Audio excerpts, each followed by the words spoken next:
हरे कृष्णा। ओम नमः शिवाय। प्रिय भक्तों, स्वागत है आपका मेरे यूट्यूब चैनल पूजा पाठ में। भक्तों, आज मैं आपको बड़ा मंगलवार की चमत्कारी कथा सुनाने जा रही हूँ। यह दुनिया का सबसे शक्तिशाली और बड़ा मंगलवार है। जेठ के महीने में मंगलवार की पूजा बहुत ही शुभ फल देने वाली होती है। जेठ माह में आने वाले मंगलवार का दिन बड़े मंगल के नाम से जाना जाता है। यह दिन बजरंग बली को समर्पित होता है। कहा जाता है कि जेठ के महीने में प्रत्येक मंगलवार को व्रत रखकर बजरंग बली की पूजा करने से वह बहुत ही जल्द प्रसन्न होते हैं और अपने भक्त के सारे संकट दूर कर देते हैं।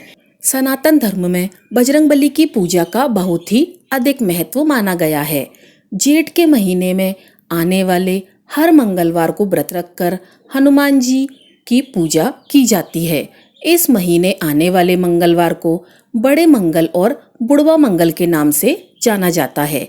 इस दिन हनुमान जी का आशीर्वाद पाने के लिए मंदिर में जाकर हनुमान जी को सिंदूर और चमेली का तेल चढ़ाना चाहिए, जिससे हनुमान जी बहुत ही प्रसन्न होते हैं और अपने भक्तों पर अपना खूब आशीर्वाद बरसाते हैं। मंगलवार के व्रत रखें तो मंगलवार की कथा, हनुमान चालीसा का पाठ, सुंदरकांड का पाठ और हनुमान जी की आरती, राम रक्षा स्तोत्र जरूर सुनने चाहिए। बड़े मंगलवार के दिन किसी को रुपया पैसा उधार देने से बचना चाहिए। कहा जाता है कि अगर हम बड़े मंगल के दिन रुपया पैसा उधार देते हैं तो वह बड़ी मुश्किल से वापस आता है और साथ ही घर में कलह कलेश भी रहने लगता है। और जब भी हनुमान जी की पूजा करें तो हनुमान जी की प्रतिमा के ठीक सामने नहीं बैठना चाहिए। इससे श्री राम भक्त हनुमान नाराज हो जाते हैं, क्योंकि वे अपने सामने भगवान श्री राम और सीता माता को देखना ही पसंद करते हैं। तो इस बात को ध्यान में रखते हुए हनुमान जी की पूजा आराधना करनी चाहिए।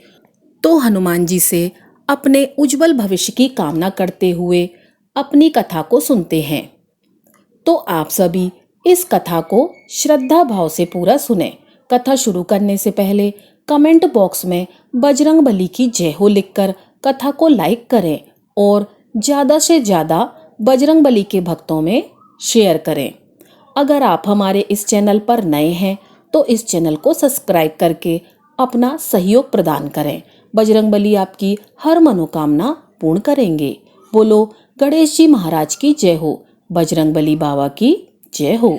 प्रिय भक्तों, हनुमान जी आज भी कलयुग में भगवान श्री राम की आज्ञा का पालन करते हुए धरती पर विचरण करते हैं। तो इस बड़े मंगलवार पर हनुमान जी की पूजा अर्चना करने से हमें समस्त सुखों की प्राप्ति होती है और मुसीबतों से छुटकारा मिलता है। बड़े मंगलवार को बुढ़वा मंगल के नाम से भी जाना जाता है। बताया जाता है कि भीम को अपने बल पर बहुत ही घमंड हो गया था, जिसके बाद बड़े मंगल के दिन ही हनुमान जी ने भीम का घमंड तोड़ा था।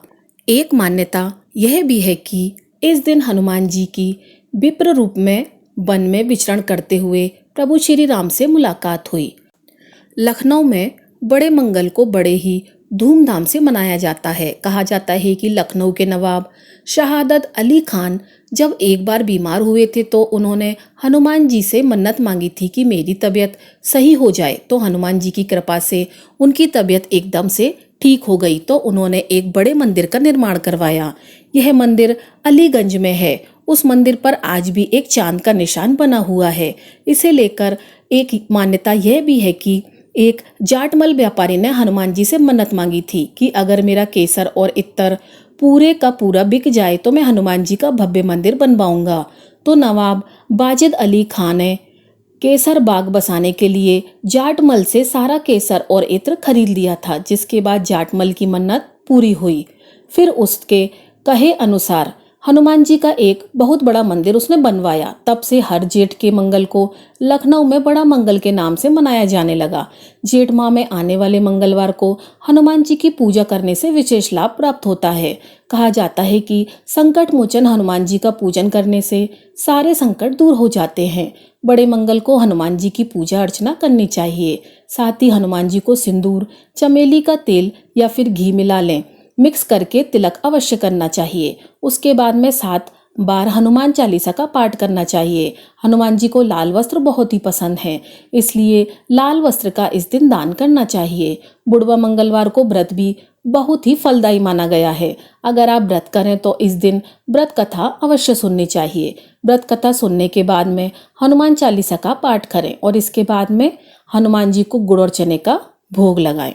तो चलिए शुरू करते हैं मंगलवार व्रत कथा। बोलो हनुमान जी की जय हो। व्यास जी बोले, एक समय नेमसराण तीर्थ में 80,000 मुनि एकत्रित होकर पुराणों के ज्ञाता श्री सूत जी से पूछने लगे कि हे महामुनि, आपने अनेक पुराणों की कथा सुनाई है, अब कृपा करके हमें ऐसा व्रत और कथा बताएं जिसके करने से संतान की प्राप्ति हो तथा मनुष्यों को रोग शोक अग्नि सर्व दुख आदि का भय ना हो, क्योंकि कलयुग में सभी प्राणी अल्प आयु हैं, ऊपर से उन्हें रोग आदि लगे रहते हैं, तो वे भगवान श्री हरि का ध्यान कैसे कर सकेंगे। श्री सूत जी बोले कि हे मुनियों, आपने बहुत ही उत्तम बात पूछी है। भगवान श्री कृष्ण और युधिष्ठिर का संवाद आज मैं तुम्हारे सामने कहता हूँ, ध्यान पूर्वक सुनना। एक समय पांडवों की सभा में श्री कृष्ण जी बैठे हुए थे। युधिष्ठिर ने भगवान श्री कृष्ण से प्रश्न किया कि हे प्रभु नंद नंदन गोविंद, आपने मेरे लिए अनेकों कथा सुनाई हैं, कृपया करके ऐसा व्रत या कथा सुनाएं जिसके करने से मनुष्य को पुत्र की प्राप्ति हो। हे प्रभु, बिना पुत्र जीवन व्यर्थ है और बिना पुत्र मनुष्य नरक का भागी होता है तथा पितर ऋण से भी छुटकारा नहीं मिल सकता और नून नामक नरक से उद्धार हो सकता है। अतः पुत्रदायक व्रत बतलाइए। श्री कृष्ण भगवान बोले कि हे राजन, मैं एक प्राचीन इतिहास सुनाता हूँ, सो ध्यान पूर्वक सुनना। कुंडलपुर नामक एक नगर था, उसमें नंदा नाम का एक ब्राह्मण रहता था। भगवान की कृपा से उसके पास सब कुछ था, फिर भी वह बहुत ही दुखी रहता था। दुखी रहने का कारण यह था कि ब्राह्मण के कोई संतान नहीं थी। ब्राह्मण की पत्नी सुनिंदा पतिव्रता नारी थी, भक्ति पूर्वक श्री हनुमान जी की आराधना करती थी। मंगलवार के दिन व्रत करके अंत में भोजन बनाकर हनुमान जी को भोग लगाने के बाद स्वयं भोजन करती थी। एक दिन मंगलवार के दिन ब्राह्मणी गृह कार्य की अधिकता के कारण हनुमान जी को भोग नहीं लगा सकी, तो उसे बहुत ही दुख हुआ। इसी कारण उसने स्वयं भी भोजन नहीं किया। मन ही मन वह प्रण करके सो गई कि अब तो अगले मंगलवार को हनुमान जी को भोग लगाकर ही अन्न जल ग्रहण करूंगी। ब्राह्मणी रोजाना भोजन बनाती, परंतु स्वयं भोजन नहीं करती और मन ही मन श्री हनुमान जी की आराधना करती रहती। इसी प्रकार 6 दिन बीत गए। ब्राह्मणी सुनंदा अपने निश्चय के अनुसार भूखी प्यासी रही। अगले दिन मंगलवार था। मंगलवार को ब्राह्मणी प्रातःकाल जल्दी उठी, नहा धोकर जैसे ही पूजा करने के लिए चली, मूर्छित होकर गिर पड़ी। उसकी भक्ति के प्रभाव से हनुमान जी बहुत ही प्रसन्न हुए और प्रकट होकर बोले कि मैं तेरी भक्ति से प्रसन्न हूँ, तू वर मांग। तो सुनंदा बोली कि हे प्रभु, मेरे कोई संतान नहीं है, कृपा करके पुत्र या फिर कन्या प्रदान करें तो आपकी अति कृपा होगी। तो हनुमान जी बोले कि जा, तेरी इच्छा पूर्ण होगी, तेरे एक कन्या पैदा होगी जिसके अष्टांग प्रतिदिन सोना दिया करेंगे। इस प्रकार वचन कहकर हनुमान जी अंतर्ध्यान हो गए। ब्राह्मणी बहुत ही खुश हुई और सारे समाचार अपने पति को बताए। तो ब्राह्मण देव कन्या का वरदान पाकर कुछ दुखी हुए, परंतु सोने की बात सुनी तो मन ही मन बहुत ही प्रसन्न हुए और विचार किया कि ऐसी कन्या के साथ तो मेरी सारी गरीबी समाप्त हो जाएगी। तो हनुमान जी की कृपा से वह ब्राह्मणी गर्भवती हुई और 9वें महीने उसने बहुत ही सुंदर पुत्री को जन्म दिया। वह बालिका इस प्रकार बढ़ने लगी जैसे जैसे शुक्ल पक्ष का चंद्रमा बढ़ता है। 10वें दिन ब्राह्मण ने उस बालिका का नामकरण संस्कार किया। उसके कुल पुरोहित ने उस बालिका का नाम रत्नावली रखा, क्योंकि वह कन्या रोजाना सोना प्रदान किया करती थी। इस कन्या ने पूर्व जन्म में बड़े ही विधान से मंगल देव का व्रत किया था।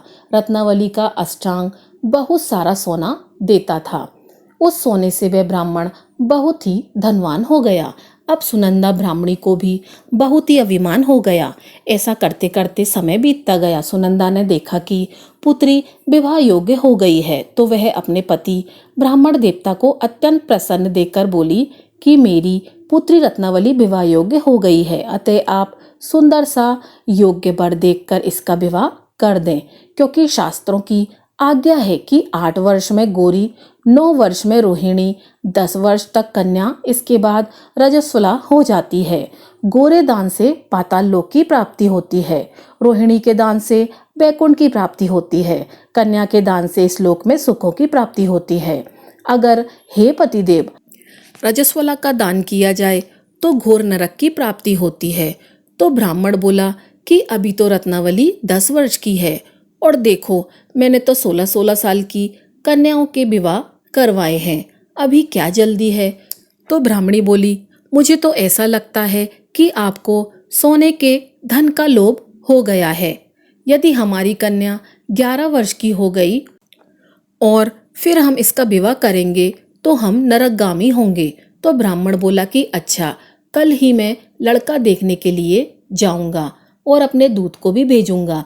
दूसरे दिन ब्राह्मण ने अपने दूत को बुलवाया और आज्ञा दी कि जैसी सुंदर मेरी कन्या है वैसे ही सुंदर वर की तलाश करो। तो दूत ने अपने स्वामी की आज्ञा का पालन किया और पंपाई नगर में एक सुंदर ब्राह्मण के लड़के को देखा। वह बालक देखने में बहुत ही सुंदर था और ब्राह्मण के सारे गुण उस बालक में मौजूद थे। उस बालक का नाम था सोमेश्वर। दूत ने आकर ब्राह्मण को इस लड़के के बारे में बतलाया। ब्राह्मण ने सोमेश्वर को देखकर विधि पूर्वक कन्यादान कर अपने को बहुत ही भाग्यशाली माना। ब्राह्मण के मन में लोभ भी आ गया। उसने विचार किया कि यह लड़की तो अब चली जाएगी, इससे जो मुझे सोना मिलता था वह तो अब नहीं मिलेगा, और जो मेरे पास कुछ धन था वह तो इसकी शादी में खर्च हो गया, और जो थोड़ा बहुत बचा है वह कुछ ही समय में नष्ट हो जाएगा। तो मैंने इसका विवाह करके बहुत ही बड़ी भूल कर दी है। अब मुझे कोई उपाय करना चाहिए जिससे यह लड़की मेरे घर में रहे और ससुराल ना जाए। ब्राह्मण इसी बात पर विचार करते करते रात्रि भर सोया ही नहीं। अंत में उसने विचार किया कि जब सुबह उसका पति उसे लेकर रवाना होगा तो छिपकर मार्ग में मैं बैठ जाऊंगा और उसका वध कर दूंगा।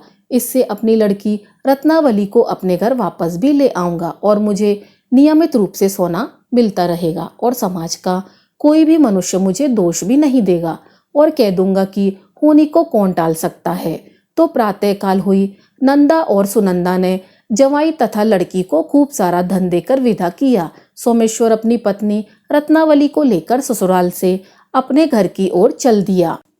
उधर ब्राह्मण ने महालोभ के वशीभूत होकर सोचा कि मार्ग में दूध द्वारा जवाई को मरवा दूंगा, जिससे मुझे सोना भी मिलता रहेगा, जिससे मैं धनवान ही रहूंगा।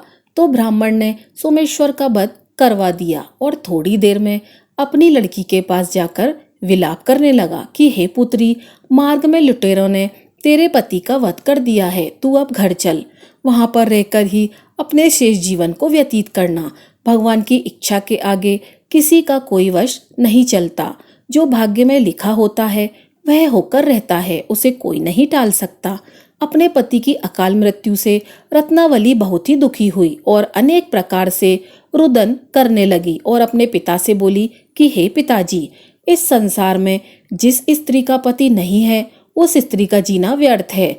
मैं अपने पति के साथ ही अपने शरीर को जला दूंगी और सती होकर अपने इस जन्म को, अपने माता पिता के नाम को तथा सास ससुर के यश को सार्थक करूंगी।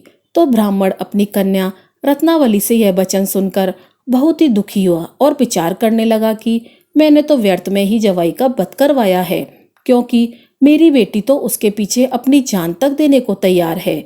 अब मेरा तो दोनों तरफ से ही मरना हो गया। अब ना तो मुझे यह धन प्राप्त होगा और साथ ही पाप का भागी भी बनूंगा, सो अलग। यह सोचकर वह बहुत ही दुखी हुआ। सोमेश्वर की चिता बनाई गई। सोमेश्वर की पत्नी रत्नावली सती होने की इच्छा से अपने पति के सिर को अपनी गोद में रखकर चिता में बैठ गई। जैसे ही अग्नि लगाई गई वैसे ही मंगलदेव प्रसन्न हुए और प्रकट हो गए। प्रकट होकर बोले कि हे रत्नावली, मैं तेरी पति भक्ति से बहुत ही प्रसन्न हूँ, तू वर मांग। तो रत्नावली ने अपने पति का जीवन दान मांगा। तो मंगलदेव बोले कि हे रत्नावली, तेरा पति अजर हो, अमर हो और महाविद्वान हो जाएगा, और जो भी और कोई तुम्हारी इच्छा हो वह वर भी तो मांग सकती हो। तो रत्नावली बोली कि हे ग्रहों के स्वामी, यदि आप मुझ पर इतना ही प्रसन्न हैं तो मुझे यह वरदान दीजिए कि जो आपका मंगलवार के दिन प्रातःकाल लाल फूल लाल चंदन से पूजा करके आपका स्मरण करेगा, उसको रोग और व्याधि कभी न आए, उसका सब जनों से कभी भी वियोग ना हो और सर्प अग्नि शत्रुओं का कोई भी उसे भय न रहे। जो स्त्री मंगलवार का व्रत करे वह कभी विधवा ना हो। तो मंगलदेव तथास्तु कहकर अंतर्ध्यान हो गए। सोमेश्वर मंगलदेव की कृपा से जीवित हो गया। रत्नावली अपने पति को पुनः प्राप्त करके बहुत ही प्रसन्न हुई और मंगलदेव का व्रत प्रत्येक मंगलवार को करके व्रतराज और मंगलदेव की कृपा से इस लोक में नाना प्रकार के सुखों को भोगकर अंत में पति के साथ स्वर्गलोक को गई। इस तरह से जो व्यक्ति मंगलवार के व्रत को करता है वह अपने जीवन में समस्त सुखों को पा लेता है। अब सुनेंगे दूसरी कथा। अमरावती नगर में एक बुढ़िया रहती थी। वह मंगलवार को सूर्योदय के समय उठकर स्नान आदि से निवृत्त होकर मंगलवार का व्रत रखकर मंगल देवता की पूजा किया करती थी। लेकिन बुढ़िया का नियम था कि वह मंगलवार को ना तो गड्ढा खोदती और ना ही घर के आंगन को गोबर से लीपती थी। उस बुढ़िया के एक पुत्र था, उसका नाम था मंगलिया। मंगलवार को उसका जन्म होने के कारण उसने अपने पुत्र का नाम मंगलिया रखा था। उस बुढ़िया को मंगलवार का व्रत करते हुए कई वर्ष बीत गए। एक दिन मंगल देवता ने सोचा कि बुढ़िया की भक्ति की परीक्षा ली जाए। तो मंगलदेव ने साधु का वेश धारण किया और उस बुढ़िया के घर पहुंच गए। दरवाजे पर खड़े होकर साधु ने पुकारा, नारायण नारायण। तो बुढ़िया माई बाहर आई। तो साधु ने कहा कि हम बहुत दूर की यात्रा करके इस नगर में आए हैं, हमें बहुत भूख लगी है। तो बुढ़िया माई ने कहा कि चलो बैठो, मैं आपके लिए खाना बना देती हूँ। लेकिन साधु बाबा बोले कि हम तो स्वयं ही भोजन बनाकर खाते हैं, इसलिए तुम ऐसा करो कि अपने घर के आंगन में थोड़ी सी जगह गोबर से लीप दो, हम वहां पर ही भोजन बनाकर खा लेंगे। तो साधु की बात सुनकर बुढ़िया बोली कि महाराज, मैंने मंगलवार का व्रत रखा है, मैं मंगलवार को घर का आंगन नहीं लीपती हूँ, मैं आपको भोजन की सामग्री दे देती हूँ, आप स्वयं ही थोड़ी जगह लीप कर भोजन बना लीजिए। तो साधु ने फिर कहा कि आंगन तुम्हें ही लीपना होगा। तो वह बोली, महाराज मैं अपने व्रत के कारण आंगन नहीं लीप सकती, मुझे क्षमा करो। इसके अलावा अगर आप जो भी आदेश देंगे मैं उसे अवश्य पूरा करूंगी। तब साधु ने अपने आदेश को पूरा करने के लिए बुढ़िया से 3 वचन मांगे। बुढ़िया ने कहा ठीक है, आंगन लीपने के अलावा आप मुझे कुछ भी कहेंगे वह मैं करने के लिए तैयार हूँ। तो उसके बाद साधु बाबा ने कहा कि बुढ़िया अपने पुत्र से कहो कि आंगन में मुंह के बल लेट जाए, हम इसकी पीठ पर भोजन बनाकर भूख को शांत करेंगे। तो साधु की बात सुनकर बुढ़िया भय से कांप उठी, लेकिन अपने वचन से पीछे नहीं हटी और अपने पुत्र को आवाज देकर बुलाया। तो साधु ने मंगलिया को जमीन पर लिटाकर उस पर चूल्हा रखकर अग्नि जलाई। जलते हुए चूल्हे को देखकर बुढ़िया को बहुत ही दुख हुआ। वह वहां पर रुक नहीं सकी और मंगल देवता का स्मरण करते हुए घर से बाहर चली गई और अपने पुत्र की सुरक्षा की प्रार्थना करती रही। थोड़ी देर में भोजन बनकर तैयार हो गया। तो साधु भोजन लेकर द्वार पर बैठी बुढ़िया के पास गया और बोला कि बुढ़िया, भोजन बनकर तैयार हो गया है, अब तुम अपने लड़के को बुलाओ, वह भी हमारे साथ भोजन कर ले। तो बुढ़िया तो यह सोच सोचकर दुखी हो रही थी कि इतनी आग ऊपर जलने के बाद क्या मेरा बेटा जीवित होगा, उसके तो प्राण अवश्य ही निकल गए होंगे। तो बुढ़िया ने साधु से कहा, महाराज इतनी देर अग्नि की तप से मेरा बेटा भला कहाँ जीवित रहा होगा, आप भोजन करो, मैं अपने मृत पुत्र के संस्कार का प्रबंध करती हूँ। तो साधु ने कहा कि अरे बुढ़िया, तुम यह कैसी अशुभ बातें कर रही हो, एक बार अंदर जाकर अपने बेटे को यहाँ बुलाकर तो लाओ। तो बुढ़िया बोली कि मेरी अंदर जाने की हिम्मत नहीं है। तो साधु बाबा बोले कि तुम अंदर नहीं जा सकती तो यहीं से आवाज देकर अपने बेटे को बुला लो। तो बुढ़िया ने कांपते हुए हृदय से कहा, मंगलिया मंगलिया। तो आवाज के साथ ही मंगलिया तो हंसता हुआ बाहर आया। अपने बेटे को सही सलामत देखकर बुढ़िया बहुत ही खुश हुई और उसकी पीठ पर तो जलने का कोई निशान भी नहीं था। तो बुढ़िया तो उस चमत्कार से हैरान हो गई उसने साधु के चरण स्पर्श करते हुए कहा, महाराज, मेरे बेटे को लंबी आयु का आशीर्वाद दीजिए और कृपा कर कर बताइए कि ये चमत्कार कैसे हुआ। तभी मुस्कुराते हुए साधु ने अपना असली रूप दिखाया और मंगल देवता के रूप में प्रकट हो गए और बोले कि मैं तुम्हारे मंगलवार के व्रत और पूजा पाठ से बहुत ही प्रसन्न हूँ। तुम मेरी परीक्षा में सफल हुई। मैं तुम्हारे पुत्र को लंबी आयु के साथ साथ उसे धन संपत्ति से संपन्न रहने का वरदान भी देता हूँ। यह कहकर मंगल देवता अंतर्ध्यान हो गए। उसके बाद बुढ़िया के जीवन में सभी तरह के सुखों का समावेश हुआ। उसके घर में धन संपत्ति के अंबार लग गए। मंगलवार का व्रत विधिवत करते हुए बुढ़िया अपने पुत्र के साथ आनंद पूर्वक जीवन यापन करने लगी। हे मंगल देव, जैसा आपने बुढ़िया को दिया वैसा सबको देना। कहानी कहने वालों को, कहानी सुनने वालों को और हुकारा भरने वालों को, और इस कथा में कोई भूल चूक हुई हो तो हमें क्षमा करना। बोलिए हनुमान जी महाराज की जय, बोलिए मंगल देव की जय। तो प्रिय भक्तों, ये थी हमारी आज की कथा।